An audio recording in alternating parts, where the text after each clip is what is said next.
Hey, Mark. So, as expected, we did see an influx in the last week in inventory in September. There was 98 new listings. Now, of the 98, though, 38% are relisted. So they were canceled, they're older listings sitting there and relisted. Yeah, there is. And you know what? There's an influx of the wrong listings, as I see it, because if we look back in August, I'm going to flip over the screen here. I want to still talk about your point, but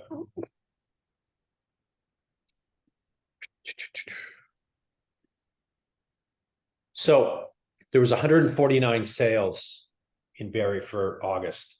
I'm not going to go through these listings, but I'm going to go through some price points from, this is called 500 grand to $900,000. There was 136 sales in that category, right? Yeah. From $1 million and over, there was what, 10, 11? Yeah. Like, that isn't good. And we're seeing that type of inventory as in so far in September, 30% of the new listings in Barrie right now is in that category, when only 9% of those listings are selling each month. So that's saying we got the wrong inventory for what the buyers want today. And look at some of these sales. Me and you both know it, right? The low stuff sells 597, 705, 599, 672. Like, we could go on. Well, and what we see there is a lot of people listing in the fives that were trying to get the bidding war.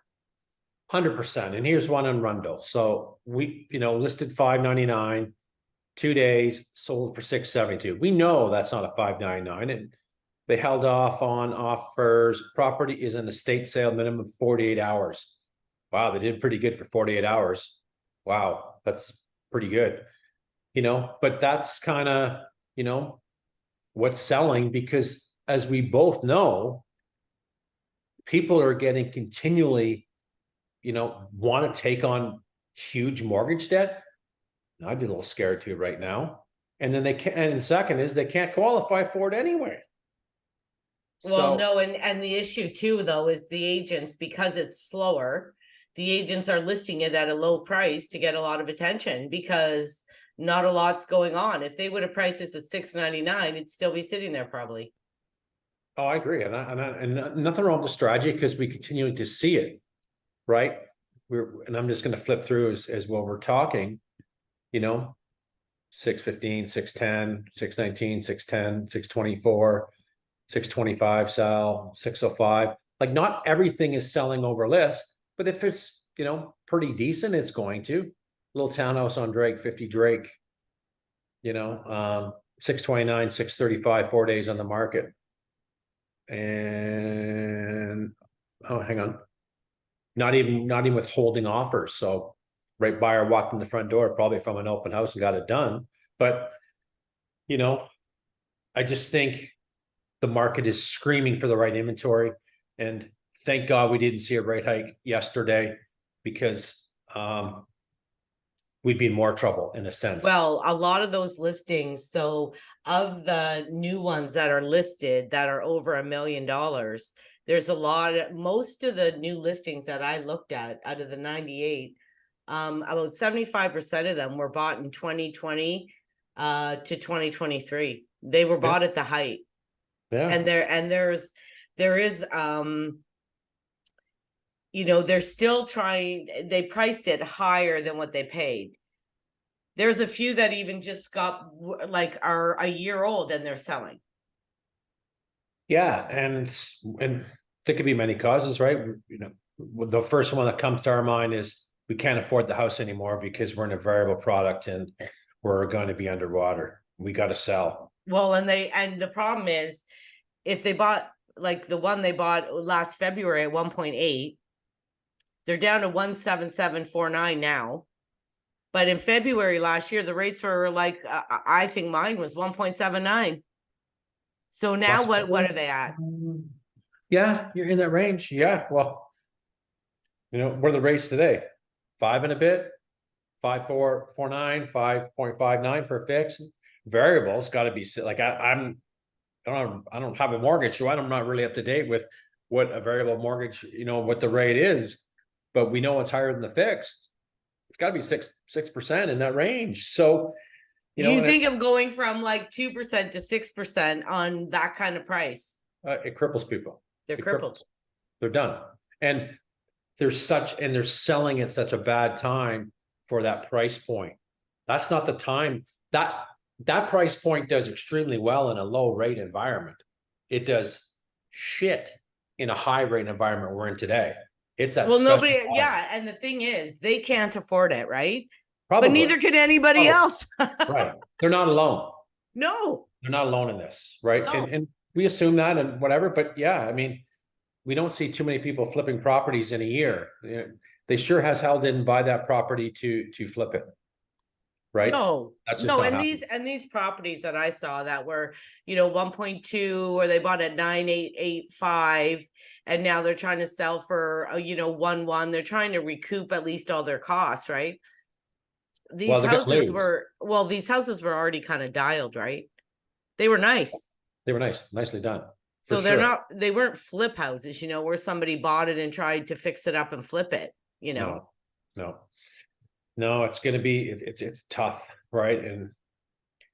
And I still think that category is going to continue to drop, and it makes up 30% of our inventory. Yeah, that's good luck on selling it. There's a ton of those price points over $1 million out there today. Buyers have a lot of choice.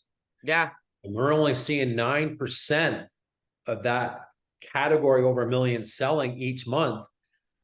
That's getting, I think back in June and July when we did some videos, it was anywhere between 12 and 15% of the inventory, even 16%. They were selling a bit. Now, it keeps getting lower, eh? It's lower. Another rate hike. Go, whoa, it's getting lower, and I think it's going to continue to get lower, because even though I still think the rates are going to drop next year, which because the economy is slowing down, but now that home buyer, that person sitting there going, well, okay, rates could drop, but maybe my job's at risk. Where's the economy going? Am I going to get laid off?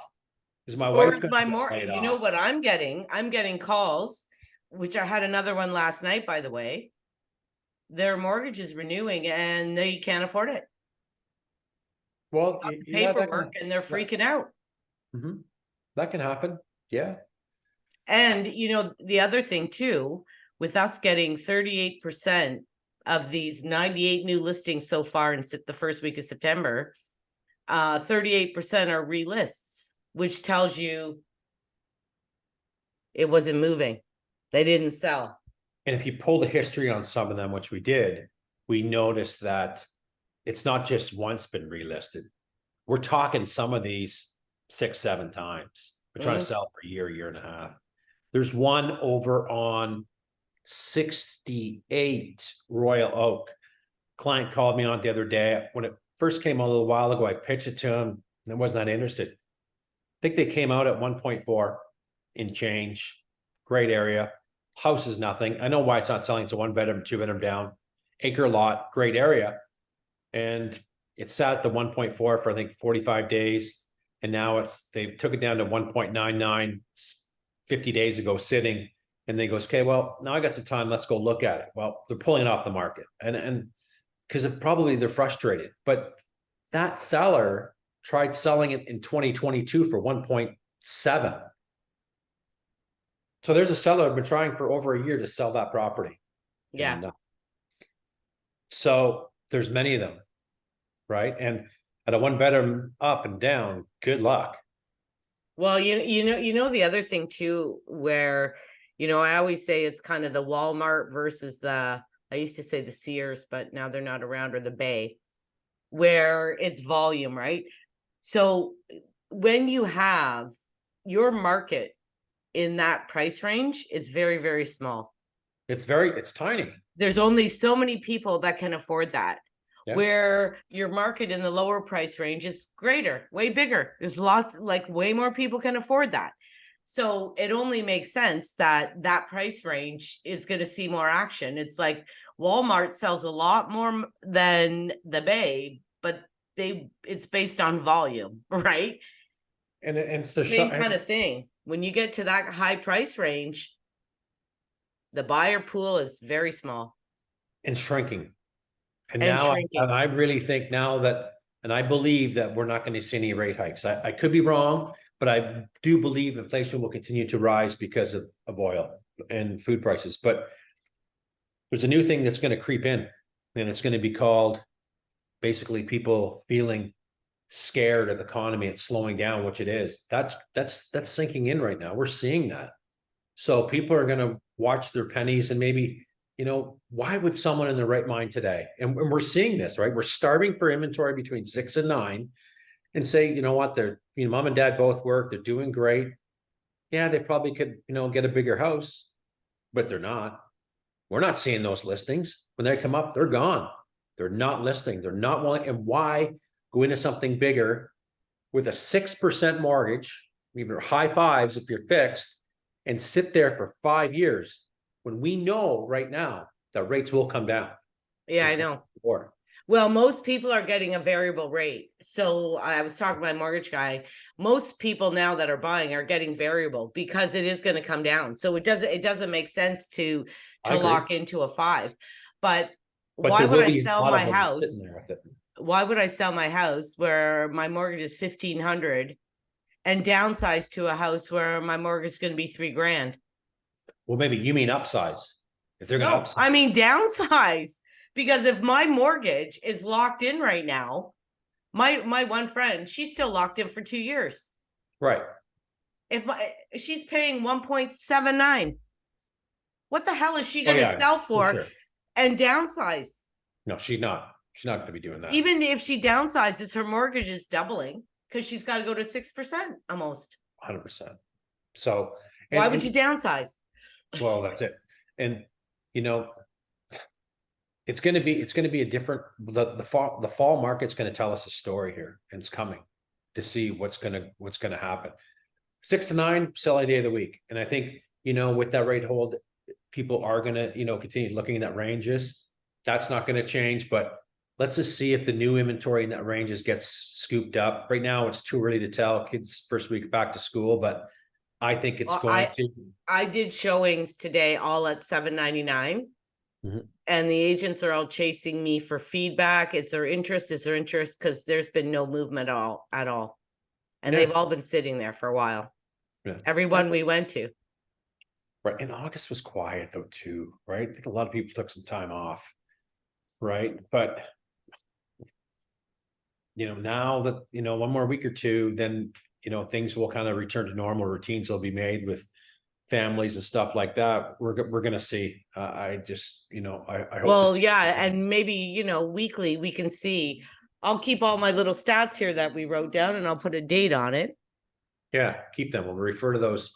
Yeah. And then we can refer and see as the weeks go on, if the sales start picking up.